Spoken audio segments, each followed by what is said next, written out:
जय Hind and hello guys, स्वागत है आपका आपके अपने यूट्यूब चैनल ज्ञानदेह होस्ट में। एंड इस वीडियो के अंदर आपको बताने वाला हूं यूपी टेट आंसर की 2026 के बारे में, जो कि आपकी ऑफिशियली जारी कर दी गई है। एंड गाइस यहां पर जब शुरुआत में इस तरह से आंसर की आती है तो वेबसाइट सही से ओपन नहीं होती है, सर्वर का प्रॉब्लम रहता है। अभी भी ये प्रॉब्लम आपके सामने आ रहा होगा, क्योंकि जब आप लिंक ओपन कर रहे हैं तो वेबसाइट यहाँ पर इस तरह का एरर दे रही है। अगर आपके सामने पेज ओपन हो जा रहा है और आप आपका रोल नंबर एंड डीओबी डाल करके जब लॉगिन करते तो आपके सामने कुछ इस तरह का एरर देख सकते हैं। तो ये सारी सर्वर का इशू है, क्योंकि जब इस तरह से आंसर की आती है इतने बड़े एग्जाम की, तो कैंडिडेट एक साथ में विजिट करते हैं साइट के ऊपर, जिसके चलते सर्वर डाउन हो जाता है। तो आपको परेशान नहीं होना है, आप मेरे द्वारा भी अपनी आंसर की चेक और डाउनलोड करा सकते हैं। इस वीडियो के अंदर आपको पूरा प्रोसेस बताया जाएगा कि किस तरह से आपको आपकी आंसर की चेक करनी है, डाउनलोड करनी है। एंड अगर आपको कोई क्वेश्चन चैलेंज करना है तो आप कैसे करेंगे ये भी आपको बताया जाएगा। इसके लिए आपको वीडियो को बिना स्किप किए पूरा देखना है। चलिए शुरू करते हैं।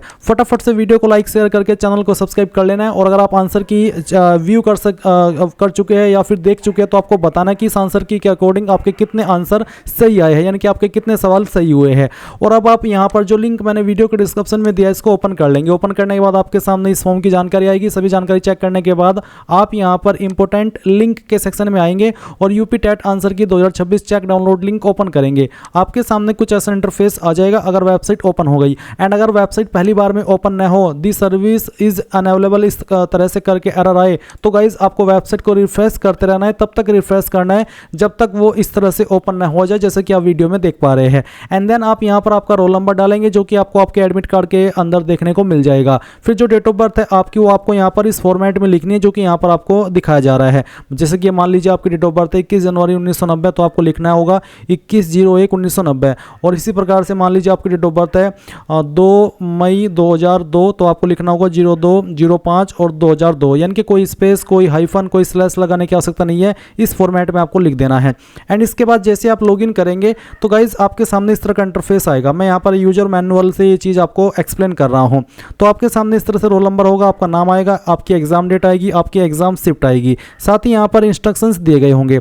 यहाँ पर होगा कि मैंने उपरोक्त असवीकरण पढ़ और समझ लिया है। मैं नियम एवं शर्तों को स्वीकार करता हूं या फिर करती हूं और सही पर्सन मिलान की पूर्ण जिम्मेदारी लेता हूं या लेती हूं, तो आप इसके ऊपर टिक कर देंगे। और I accept proceed for question, इसके ऊपर क्लिक करेंगे। देन गाइज यहां पर आपके सामने स्टेप 3 आएगा, जो कि इस प्रकार का रहेगा, जैसे कि आप वीडियो में देख सकते हैं जब आप इसके ऊपर टिक कर देंगे। एंड इसके बाद फिर यहां पर आपके सामने आपका रोल नंबर, ऑब्जेक्शन रेज्ड, अगर आपने कोई रेज किया उसके बारे में आपको देखने को मिलेगा। फिर आप यहाँ पर नीचे की तरफ आएंगे, इसमें यहाँ पर आपको आपके जो क्वेश्चन हैं वो शो होंगे। जैसे कि यहाँ पर इसमें एक सवाल शो हो रहा है कि किशोरों को स्वायत्तता की आवश्यकता होती है क्योंकि, तो इसमें यहाँ पर विकल्प दिए गए और दोनों लैंग्वेज में आपको यहाँ पर आपकी जो आंसर की है वो दिख पा रही है। इसमें उत्तर है वे स्वतंत्रता चाहते हैं, और यानी कि ऑप्शन भी सही है। और आपको यहाँ पर अब देखना है कि मैंने क्या आंसर दिया था। तो इसमें यहाँ पर इनके अकॉर्डिंग यूपी टेट के जो आंसर है इस सवाल का वो ऑप्शन बी है। आपको अपना आंसर मिलान कर लेना है। और अगर आपको लगता है कि ये जो मैंने आंसर दिया है वो सही है और जिन्होंने यहाँ पर आंसर शो कर रखा है वो गलत है, तो आप गिव ऑब्जेक्शन के ऊपर क्लिक करके अपना ऑब्जेक्शन दर्ज कर सकते हैं। उसके लिए आपको गिव ऑब्जेक्शन के ऊपर क्लिक करना होगा। एंड देन यहाँ पर आपको ऑब्जेक्शन टाइप सेलेक्ट करना होगा और फिर ऑब्जेक्शन का जो डिस्क्रिप्शन है, यानी कि आप किस तरह से अपना आंसर उनको प्रूव करना चाहते कि मेरा सही है और आपने जो दिया है वो गलत है, उसके बारे में यहाँ पर आप 2000 कैरेक्टर के अंदर बताएंगे। यानी कि कम से कम 2000 कैरेक्टर आप उसमें लिख सकते हैं। वैसे जितना चाहे उतना आप लिख लीजिएगा। एंड फिर उसके संबंध में कोई आपके पास प्रूफ है, वो आप जेपीजी, जेपीईजी, पीडीएफ या फिर पीएनजी का एक्सेप्ट नहीं है। बाकी इन 3 फॉर्मेट में आप किसी में से भी उसके संबंध में प्रूफ दे सकते हैं। एंड फिर आप सबमिट ऑब्जेक्शन इसके ऊपर क्लिक कर देंगे तो आपका ऑब्जेक्शन यहाँ पर दर्ज हो जाएगा। और ऑब्जेक्शन के जो रीजन है वो भी आपके सामने यहाँ पर शो हो रहे हैं। All option are wrong, more than one option is correct, क्या की answer is wrong, context has change due to difference, या फिर एनी अदर, यानी कि जो भी रीजन आप देना चाहें वो आप यहाँ पर दे सकते हैं। और इस तरह से आप यहाँ पर उसमें आपका ऑब्जेक्शन दर्ज कर सकते हैं। फिर आप व्यू ऑब्जेक्शन के ऊपर क्लिक करके अपना ऑब्जेक्शन देख भी सकते हैं कि कौन कौन सा मैंने ऑब्जेक्शन दिया है। आपको उसके संबंध में यहाँ पर आपका पूरे डिटेल्स देखने को मिल जाएगा। और जैसे ही आप यहाँ पर ऑब्जेक्शन दे दें, अगर आपको लगे कि यार मुझे ऑब्जेक्शन नहीं देना है, मैं उसको डिलीट करना चाहता हूँ, तो आप यहाँ पर डिलीट ऑब्जेक्शन के ऊपर क्लिक करके उसको बाद में चाहे तो डिलीट भी कर सकते हैं। यानी कि इसका अधिकार भी आपको यहाँ पर दिया गया है। और इस प्रकार से आप जितने चाहिए उतने ऑब्जेक्शन दर्ज कर सकते हैं और इसी प्रकार से आप यहाँ पर आपके आंसर की देख लेंगे। एंड यहाँ पर आपको फाइनल सबमिट का ऑप्शन देखने को मिलेगा। आप यहाँ पर इसमें नीचे की तरफ आएंगे और फिर जब आप पूरी आंसर की चेक कर ले तो आप फाइनल सबमिट इसके ऊपर क्लिक कर देंगे। फिर उसके बाद ये सबमिट इसके ऊपर क्लिक करेंगे एंड इस तरह से गाइज आपकी जो आंसर की है वो देख लेंगे, आपके आंसर की चेक कर लेंगे जैसे कि मैंने आपको यहाँ पर चेक करके बताई है और पूरी डिटेल्स यहाँ पर मैंने आपको दिखा दी है।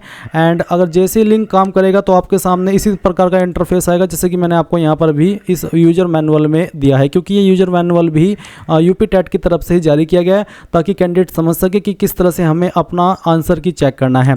एंड इसके संबंध में एक नोटिस भी है। नोटिस में ये बोला है कि जिस कैंडिडेट को जो ऑब्जेक्शन दर्ज करना है अगर उनको करना है तो वो 8 जुलाई 2026 से लेकर के 14 जुलाई 2026 रात्रि 12 बजे तक कर सकते हैं। उसके बाद में कोई भी ऑब्जेक्शन आपका एक्सेप्ट नहीं किया जाएगा। तो इस तरह से गाइज आप लोग आपकी आंसर की चेक और डाउनलोड कर पाएंगे। आई होप आपको यहाँ पर आंसर की चेक करने का तरीका समझ आ गया होगा, ऑब्जेक्शन दर्ज करने का तरीका समझ आ गया होगा। और अब अगर आप प्रॉब्लम फेस कर रहे हैं आंसर की चेक करने में, डाउनलोड करने में, आपके सामने लिंक काम नहीं कर रहा है क्योंकि वेबसाइट का सर्वर डाउन है और आप मेरे द्वारा ट्राई कराना चाहते हैं, आप चाहते हैं कि सर आप हमारा चेक कर दीजिए, डाउनलोड करके हमको भेज दीजिए, तो उसके लिए आपको कैसे कहां पर जानकारी सेंड करनी है ये आपको इस वीडियो के लास्ट में अब मैं बताता हूं, क्योंकि वीडियो का लास्ट बेसिकली आ चुका है।